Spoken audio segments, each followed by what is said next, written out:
unchanged. These two physical properties alone that have been mentioned, that of thermodynamic and electrodynamic change, have the prospect of changing our world so much that even the most conservative of environmentally aware individuals should be aware of the prospect for disturbance and damage. Changes in heat and energy are at the foundation of the life of this planet and all those who dwell upon it.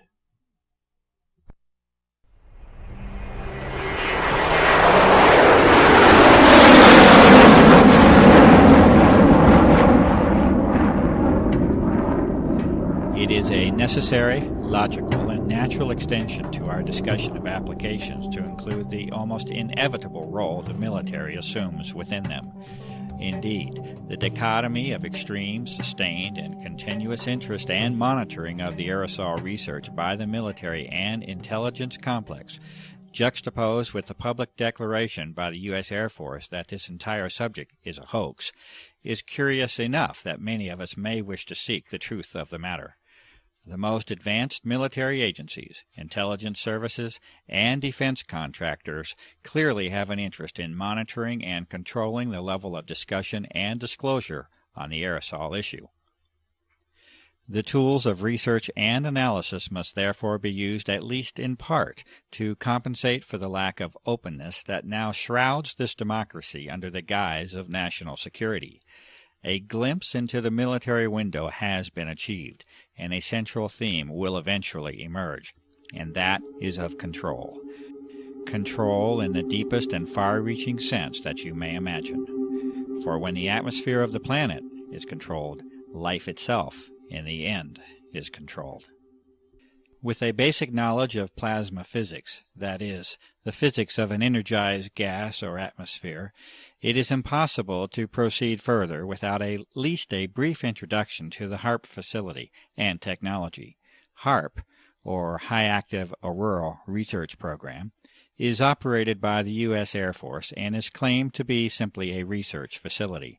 The stated purpose by the Air Force for the HAARP project is that of a scientific endeavor aimed at studying the properties and behavior of the ionosphere, with particular emphasis on being able to understand and use it to enhance communications and surveillance systems for both civilian and defense purposes.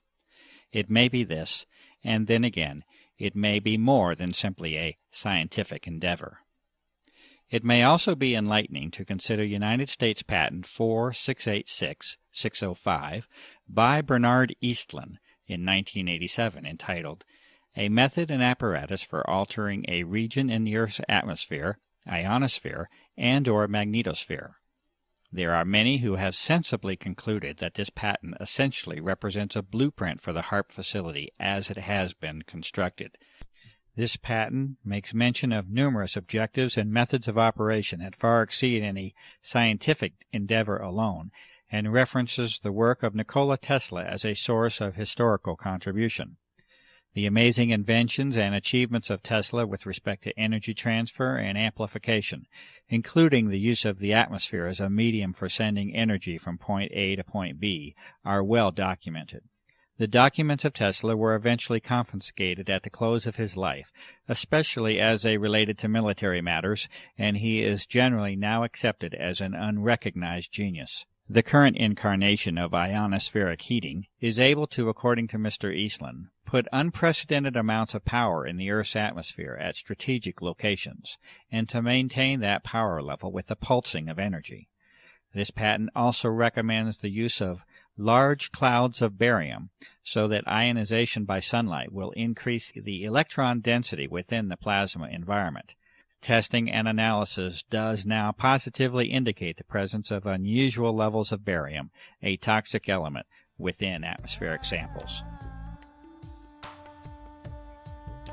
The amount of power inherent in the design of the HAARP project is further indicated by Mr. Eastlund stating that the present invention can be formed to simulate or perform the same functions as a detonation of a heave-type nuclear device, without actually having to detonate such a device.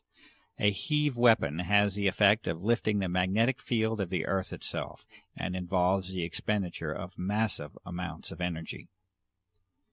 The patent is further stated to have numerous military implications, including the enhancement of or interference with communication and guidance systems, including those of airplanes and missiles, radar interference, missile destruction, weather modification, material transport of micron-sized particles, and molecular change of the atmosphere are each mentioned as further applications of the patent design. The executive summary for the HARP project also specifically mentions forcing the descent of particles from the atmosphere toward the ground using ELF radiation from HARP. Clearly, environmental modifications, the electromagnetic transfer of energy, and military operations of global impact are already in sight from the existence of these aerosols within our atmosphere.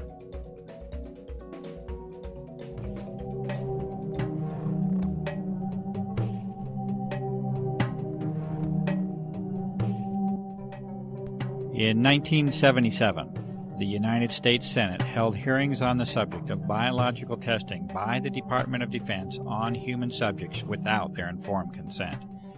In the opening statement, Senator Kennedy identifies the key issue of the hearings, the known use of Americans as unwitting human subjects for open-air germ warfare testing conducted in the public domain by officials of our own government. Furthermore, he poses the critical question, should a democratic people cede to its government the full responsibility of determining when secret tests on unwitting subjects are necessary to protect the nation's security? It appears that this key issue was never truly addressed, and that, almost 30 years later, this responsibility is no longer a question that is even being posed to the public. It is a fact, however unpleasant and distressing the consideration may be, that biological components have been repeatedly identified in a series of tests of atmospheric samples over a period of several years. The U.S. Environmental Protection Agency has refused to identify physical material that has been demonstrated to contain biologicals of this same form. These components appear to involve the use of desiccation, freeze-drying, and aerosol distribution methods, exactly the same methods itemized within the private contractor listings of the Senate hearings. Evidence further indicates that extremely advanced biotechnical methods are likely to be a part of the development and delivery process. To date, no professional or public medical professionals have attempted to duplicate the test methods and results, and the evidence continues to be provided only through independent citizen activism. Acknowledgement and response to this evidence by all public officials remains lacking. There is currently no prospect of government hearings on the aerosol issue, and the reality of the evidence continues to be denied by public officials.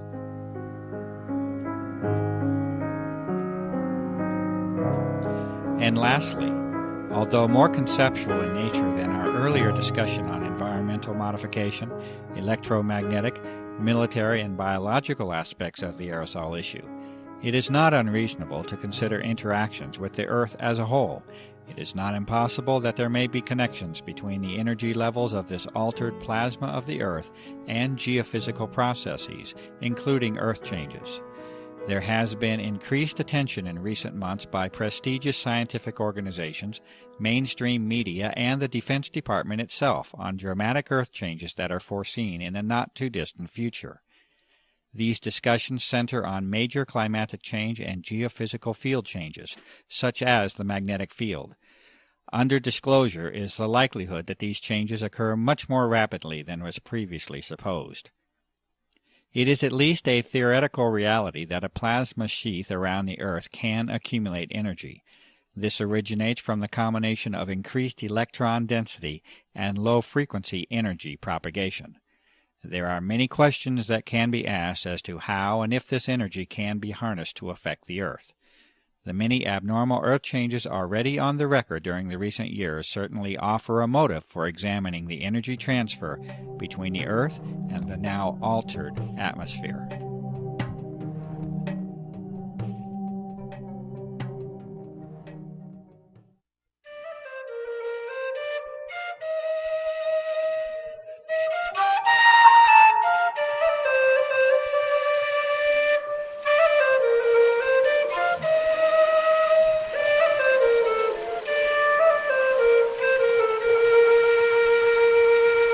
You have seen traces of a world still in a state of beauty, and you have seen the signs of a terrible change.